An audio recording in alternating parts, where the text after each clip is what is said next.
Hello friends, today's topic of discussion is factoring. These are the following topics we are going to cover in this video. So, what do we mean by the term factoring? Factoring is an arrangement under which financial institution called factor undertakes the task of collecting the book debts of its client in return for a service charge in the form of a discount or rebate. So basically what happens when small scale firms sell on credit basis, collection of receivable poses a problem.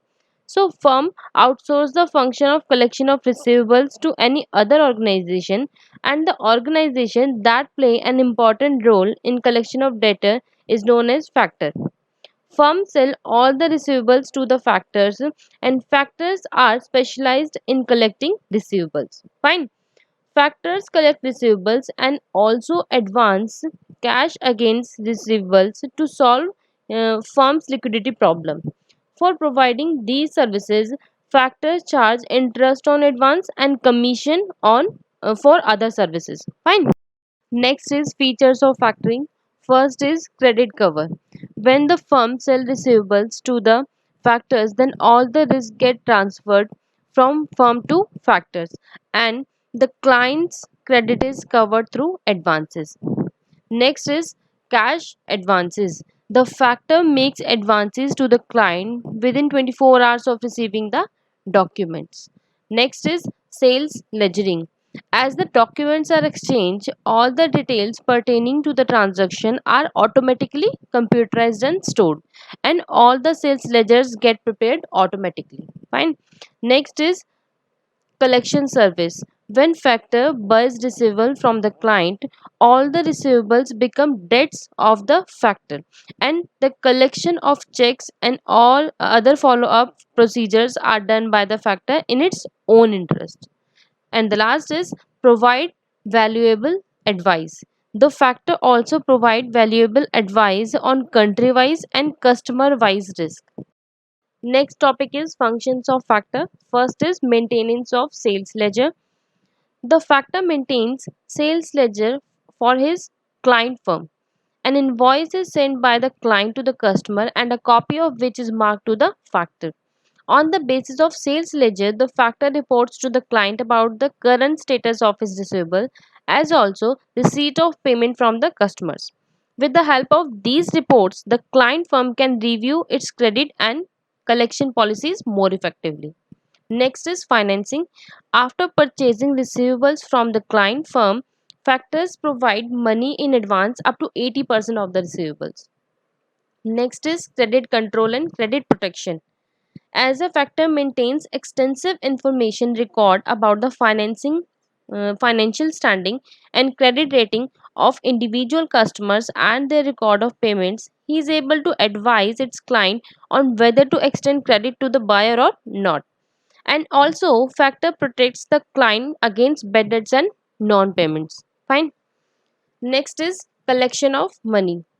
Under factoring arrangement, a factor undertakes the responsibility of collecting the receivables for his client, and thus the client firm is relieved from the burden of collecting debts and is thereby unable to concentrate on improving the purchase, production, marketing, and other functions.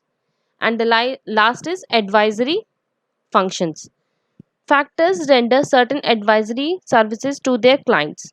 Thus, as a credit specialist, a factor undertakes the comprehensive studies of economic condition and trends, and thus in a position to advise its client of impending developments in their respective industries. Next topic is types of factoring. First is recourse and non-recourse factoring. In case of recourse factoring, factor does not take the responsibility of bad debts. But in case of non-recourse factoring, factor takes the responsibility of bad debts. Fine. So, in case of no recourse factoring, the financial institution can resort to the firm when the debts are not recoverable. So, the credit risk associated with the trade debts are not assumed by the factor. Fine. On the other hand, in non-recourse factoring, the factor cannot recourse to the firm in case the debt turn out to be irrecoverable. Next is disclosed and undisclosed factoring. In case of disclosed factoring, the factor's name is disclosed in the invoice given to the customer, and in case of undisclosed factoring, factor's name is not disclosed in the invoice. Fine. So The factoring in which factor's name is indicated in the invoice by the supplier of the goods and services asking the purchaser to pay the factor is known as disclosed factoring. Conversely, the form of factoring in which name of the factor is not mentioned in the invoice issued by the manufacturer. In such a case, the factor maintains sales ledger of the client and the debt is realized in the name of the firm.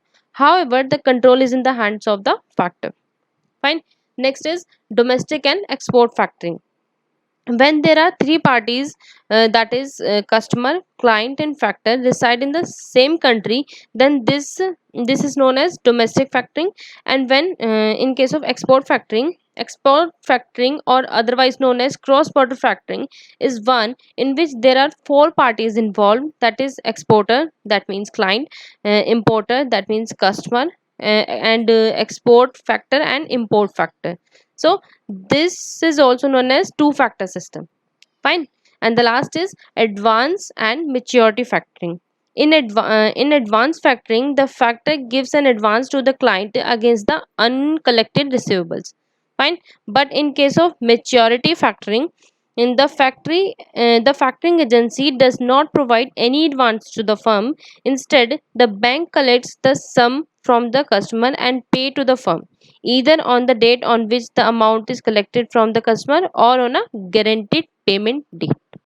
Now we are moving to the procedure of factoring. Firstly, the seller sells the good to the buyer and raises the invoice on the customer.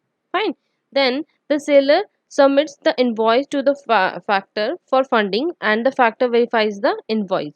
Basically, the factor checks the credit worthiness of the buyer. Then, after verification, the factor pays 75 to 80% to the seller. Fine. Then the factor then waits for the customer to make the payment. Then, on receiving the payment from the customer, the factor pays the remaining amount to the client. Fine. Fees charged by the factor or interest charged by the factor may be in advance or may be in arrears. Fine. And in case of non-recourse factoring services, factor bears the risk of bad debts. So, in that case, factoring commission rate would be comparatively higher. Next topic is common factoring term. First is discount rate or factoring fees. The discount rate is the fee a factoring company charges to provide the factoring fees. The discount rate is typically stated as a percentage of the face value of the invoice. Next is advance rate. Advance rate is the percentage of an invoice that is paid by the factoring company upfront. The difference between face value of the invoice and the advance rate serves to protect factor against any losses and to ensure coverage for their fees. Next is reserve account. Whereas the difference between the invoice face value and advance serve as a reserve for a specific invoice, many factors also hold an ongoing reserve account which serve to further reduce the risk for the factoring company. This reserve account is typically 10 to 15% of the seller's credit line, but not all factoring companies hold reserve account. And the last is spot factoring. Spot factoring, also known as single invoice discounting, is an alternative to whole ledgering and allows a company to factor a single invoice. Spot factoring transactions usually carry a cost premium. Now let's have a look to the advantages of factoring.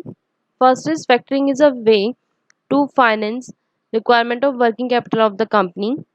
Next is factoring provide a large and quick increase in cash flows of the business.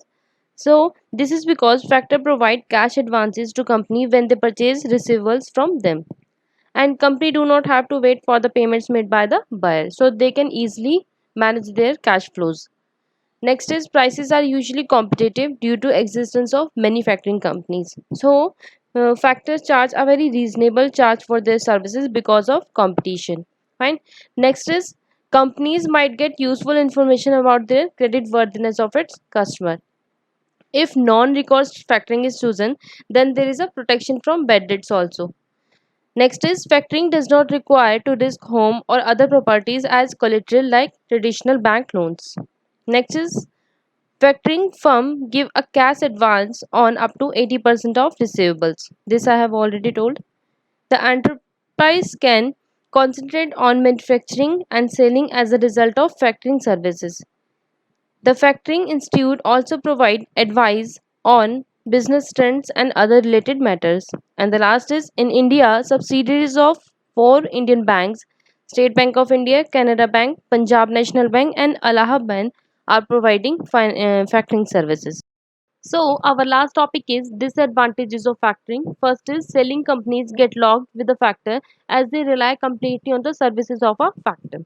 Next is harms companies' relationship with their customers. This is because factors only motive is to receive payment from the customers. Fine. Factoring was considered a sign on financial difficulties of the company. However, in recent times, this perception has changed and it has considered a normal way of doing the business. Fine. In the case of non-recourse factoring, the factoring companies pre-approve the selling company's customer, which cause delay in placing new orders. Fine. The selling company may have to pay extra to remove its liability for bad debts. Next is some customers might want to deal directly with the selling company instead of dealing with factor. And the last is the factor may want to set credit limits for customers, which may affect the way of trade is done. So this was all about factoring. I hope this video helped you in understanding the concept factoring. Thank you for watching.